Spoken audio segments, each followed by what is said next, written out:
The two job occupations that I went after were athletic training and coaching and scouting. For athletic training, it's more about how to handle injuries, rehab, like methods, training designs for curriculum, and then some of their skills are like active listening, learning, communication, critical thinking.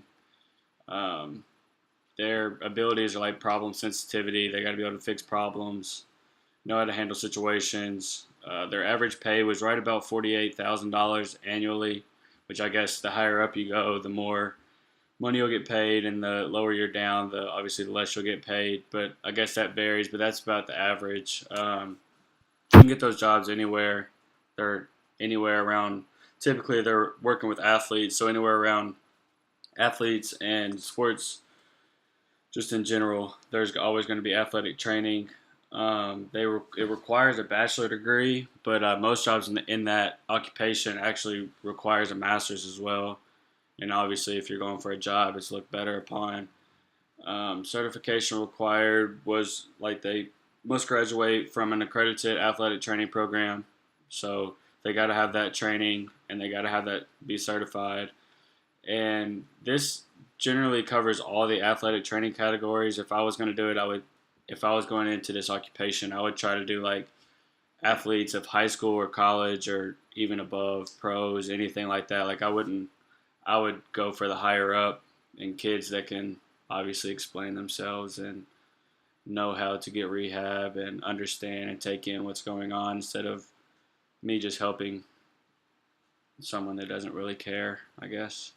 Coaching and scouting, the knowledge you have to have for is more of like personal service, education and training, communication again, and then the management and administration part, and that's really big in that occupation. Skills, you got to have decision making, resourceful, speaking, monitoring, and instructing. You got to be able to obviously instruct a team. You got to be able to monitor your players. You got to be able to speak and talk to your players. You got to be resourceful for them, and decision making. Obviously, you have to decide what goes on, what players you get, what players you don't get, what players you play and don't play, whatever it may be. Um, they get It said on there that they get paid about $34,000 a year.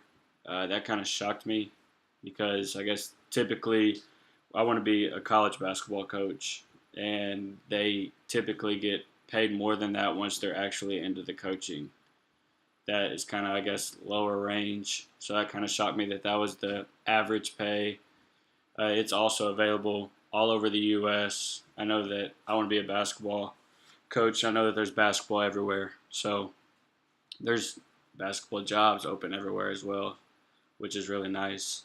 Um, just like athletic training, it's always working with athletes and the other people that you work around are typically your other coaches, and you go places and connect with others in professions, whether it's things like I know all the coaches go to the Final Four and they connect and they go recruiting and see other coaches that they know and connect and introduce them to their friends. And it's just a big old circle that coaches keep going, I guess, make friends and connections.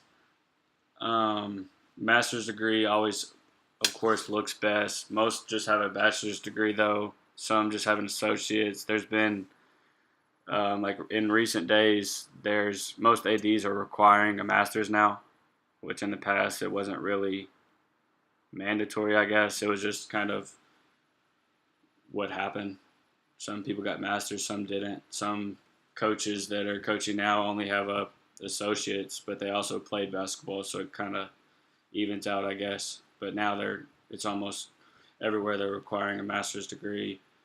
Um, Coaching basketball, just generally, obviously, to get a college basketball coaching job, you got to have some type of background with basketball. And then for scouting, it typically requires a NCAA certification, scouting certification, which is really not that hard to get. It just certifies that you're allowed to talk to schools, you're allowed to hold events, you're allowed to get credentials to events and stuff like that. And I've actually done that for the past 3 years for a company, so I know that whole process. Um, Interesting facts. I like the whole traveling. You meet people, so connections, traveling, and a lifestyle behind it. I obviously would love to be able to go to work every day in shorts, and also have days where you got to dress up really nice, like for games. The traveling, you get to see a bunch of neat places. This year, I got to go to a few cool spots with the basketball team here at Eastern Kentucky, and just you get to meet people. You get to meet coaches that you've always looked up to. We played Tubby Smith this year, and that was a really big deal. Um, we played Rick Barnes this year, and obviously you saw his Tennessee team if you watched any college basketball this year. Really big time coach, and it's just meeting all these guys. It's just something that I hopefully look forward to living. And the pay gets higher up as you go in the profession. So therefore, if I can eventually be a Division I basketball coach, hopefully I can be pretty well off. But that is my recap of the 2 jobs that I searched.